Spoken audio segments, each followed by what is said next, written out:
Hey friends, this is Pallavi and a warm welcome to all of you on this YouTube channel.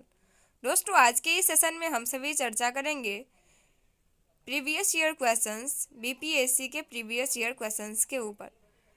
तो दोस्तों आज से पहले 2 videos upload की जा चुकी हैं क्वेश्चन नंबर 1 से 20 एंड 21 से 40 तक। आज का यह हमारा पार्ट 3 वीडियो है जिसमें हम सभी 41 से 60 क्वेश्चंस तक चर्चा करेंगे। दोस्तों आज की इस वीडियो को हम सभी शुरू करते हैं। हमारा पहला क्वेश्चन है विद्युत शक्ति की इकाई क्या है, जो कि एक बहुत ही बच्चों वाला प्रश्न है। विद्युत शक्ति की जो इकाई होती है वो वाट होता है। क्या होता है? वाट होता है। Option number D is correct answer. Next question की ओर हम सभी चर्चा करते हैं।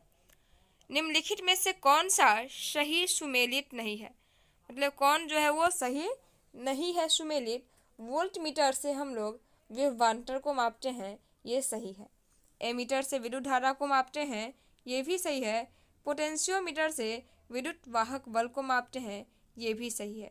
गैल्वेनोमीटर से विद्युत प्रतिरोध का मापन नहीं किया जाता है। ऑप्शन नंबर डी जो है वो गलत है। गैल्वेनोमीटर से हम एक छोटी विद्युत धारा या उसके प्रकार का मापन करते हैं, ना कि विद्युत प्रतिरोध का। विद्युत प्रतिरोध के मापन के लिए ओम मीटर का प्रयोग किया जाता है। Option number D is correct answer. चलिए अब हम सभी नेक्स्ट क्वेश्चन के ऊपर चर्चा करते हैं। टरबाइन एवं डायनेमो से बिजली प्राप्त करने में किस ऊर्जा को विद्युत ऊर्जा में परिवर्तित किया जाता है? तो टरबाइन या फिर डायनेमो से बिजली प्राप्त करने के लिए हम सभी यांत्रिक ऊर्जा को, मैकेनिकल ऊर्जा को विद्युत ऊर्जा में परिवर्तित करते हैं। So option number C is correct answer. Next question, यदि 100 वाट का बिजली का बल्ब यदि 10 घंटे जले तो बिजली खर्च कितना होगा? 100 वाट के बिजली का बल्ब है और यदि वह 10 घंटा जलता है तो कितना बिजली खर्च होगा? तो यह होगा 1000 वाट प्रति घंटा, मतलब 1 यूनिट। कितना होगा? 1 यूनिट होगा। Option number B is correct answer. Option number B is correct answer. Next question है, 2 समांतर प्रतिरोध वाले सर्किट का कुल प्रतिरोध 1.403 किलो ओम है। यदि एक प्रतिरोधक का मान 2.0 किलो ओम है तो दूसरे प्रतिरोध का मान क्या होगा? दोस्तों ये जो है समांतर प्रतिरोध के लिए कार्य है। तो समांतर प्रतिरोध के लिए जो फॉर्मूला होता है 1/R बराबर 1/R1 प्लस 1/R2। यहाँ 2 ही प्रतिरोध दिया हुआ है, इसीलिए यहाँ R2 तक होगा। अगर 3, 4, 5 दिया होता तो R3, R4, R5 करके हम बढ़ाते जाते। तो यहाँ कुछ इसका सॉल्यूशन दिया हुआ है, आप इसको देख सकते हैं। इसका जो सही आंसर होगा वो होगा 4.70 kilo ohm. Okay, next question की ओर चर्चा करते हैं। एक सामान्य शुष्क सेल में विद्युत अपघट्य होता है। तो सामान्य शुष्क सेल में विद्युत अपघट्य जो होता है वो अमोनियम क्लोराइड का होता है। Option number C is correct answer. यह अमोनियम क्लोराइड या जिंक क्लोराइड का होता है। विद्युत अपघट्य के रूप में इसका प्रयोग किया जाता है एक सामान्य शुष्क सेल में। ओके, नेक्स्ट क्वेश्चन, डायनेमो क्या करता है, किसको किस में परिवर्तित करता है डायनेमो? यह क्वेश्चन है। तो डायनेमो जो है वो यांत्रिक ऊर्जा को विद्युत ऊर्जा में बदलने का काम करता है, जो कि हम लोग अभी पढ़े हैं टरबाइन और डायनेमो के बारे में पीछे के क्वेश्चंस में, कि टरबाइन और डायनेमो से बिजली प्राप्त करने के लिए हम लोग मैकेनिकल ऊर्जा को विद्युत ऊर्जा में बदलते हैं। तो ये भी सेम क्वेश्चन ही है कि डायनेमो क्या करता है, मैकेनिकल ऊर्जा को विद्युत ऊर्जा में परिवर्तित करता है। ऑप्शन नंबर क्या हो जाएगा? Option number B is correct answer. Next question, विद्युत मोटर किसको किस में बदलता है? तो विद्युत मोटर जो युक्ति है वह विद्युत ऊर्जा को यांत्रिक ऊर्जा में बदलता है। विद्युत ऊर्जा को यांत्रिक ऊर्जा में बदलता है। Option number C is correct answer. Next question, विद्युत धारा निम्न में से किस उपकरण से मापी जाती है? तो विद्युत धारा को मापने के लिए हम लोग एमीटर का प्रयोग करते हैं। Option number B is correct answer. Voltmeter से तो हम लोग विभवांतर को मापते हैं, जबकि एमीटर से हम लोग विद्युत धारा का मापन करते हैं। ऑप्शन नंबर बी हमारा करेक्ट आंसर था। और पोटेंशियोमीटर से अभी हम लोग पढ़े थे कि किसी सेल के ईएमएफ का मापन करते हैं। ओके, नेक्स्ट क्वेश्चन, विद्युत धारा किस उपकरण से मापी जाती है? तो अभी हम लोग पढ़े हैं कि विद्युत धारा को मापने के लिए एमीटर का प्रयोग किया जाता है। Option number B is correct answer. Next question जो है, प्रकाश में 7 रंग होते हैं और रंगों को अलग अलग करने का क्या तरीका होता है?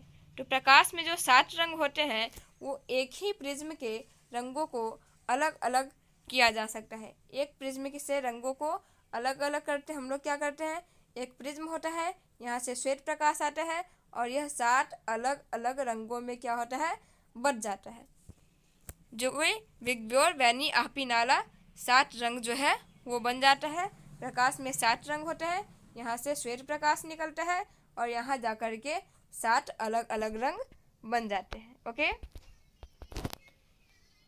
बैनी आपिनाला में बैगनी, जामुनी, नीला, हरा, पीला, नारंगी और लाल रंग होता है। क्वेश्चन नंबर 52 जो कि इस प्रकार है, यदि किसी ऐनक के लेंसों की शक्ति प्लस दो डायोप्टर है तो इसकी फोकस दूरी क्या होगी? फोकस दूरी जो होता है वो एफ होता है, F is equal to 1/d। Dioptre को हम लोग डी से डिनोट करते हैं और यह लेंस की क्षमता है। यहाँ डायोप्टर का मान दिया गया है 1/2, यहाँ 0.5 मीटर हो जाएगा और मीटर में हमारा कोई आंसर नहीं है तो हम इसको सेंटीमीटर में कन्वर्ट करेंगे तो 0.5 हो जाएगा 50 सेंटीमीटर। कितना हो जाएगा? 50 centimetre. Correct answer option number C. Option number C is correct answer. Next question की ओर चर्चा करते हैं। चुंबकीय सुई किस तरफ संकेत करती है? तो यह उत्तर दिशा की ओर संकेत करती है। Option number C is correct answer. Next question, श्वेत प्रकाश को नली में कैसे पैदा करते हैं? तो यह तंतु को गर्म करके किया जाता है। चलिए नेक्स्ट क्वेश्चन की ओर चर्चा करते हैं। आइंस्टीन को नोबेल प्राइज क्यों मिला था? तो आइंस्टीन को नोबेल प्राइज हम लोग प्रकाश विद्युत प्रभाव के क्षेत्र में इसकी व्याख्या करने के लिए आइंस्टीन को नोबेल प्राइज दिया गया था। इसका आंसर हम लोग हमेशा बोस आइंस्टीन संघनन मानते हैं, जबकि यह गलत आंसर है। प्रकाश विद्युत प्रभाव इज करेक्ट आंसर। 1921 ईस्वी में इन्हें नोबेल प्राइज से सम्मानित किया गया था। किनको? तो अल्बर्ट आइंस्टीन को प्रकाश विद्युत प्रभाव की व्याख्या के लिए। ये एक मोस्ट इंपॉर्टेंट क्वेश्चन है, सो आप इसको ध्यान में रखिएगा। चलिए नेक्स्ट क्वेश्चन, विद्युत उत्पन्न करने के लिए किस धातु का प्रयोग किया जाता है? यह यूरेनियम का प्रयोग किया जाता है। किसका? यूरेनियम का प्रयोग विद्युत उत्पन्न करने के लिए किया जाता है। नेक्स्ट क्वेश्चन, कमरे को ठंडा करने के लिए क्या किया जा सकता है? तो संपीड़ित गैसों को छोड़ करके हम कमरे को ठंडा कर सकते हैं। अब नेक्स्ट क्वेश्चन जो है वो है, आमतौर पर सुरक्षा फ्यूज लगाने के लिए प्रयोग होने वाला तार किस पदार्थ का बना होता है? टीन और शीशा। यह इन दोनों पदार्थों के मिलकर के बना होता है। टीन का भी बना होता है प्लस शीशा, टीन और शीशा दोनों का बना होता है।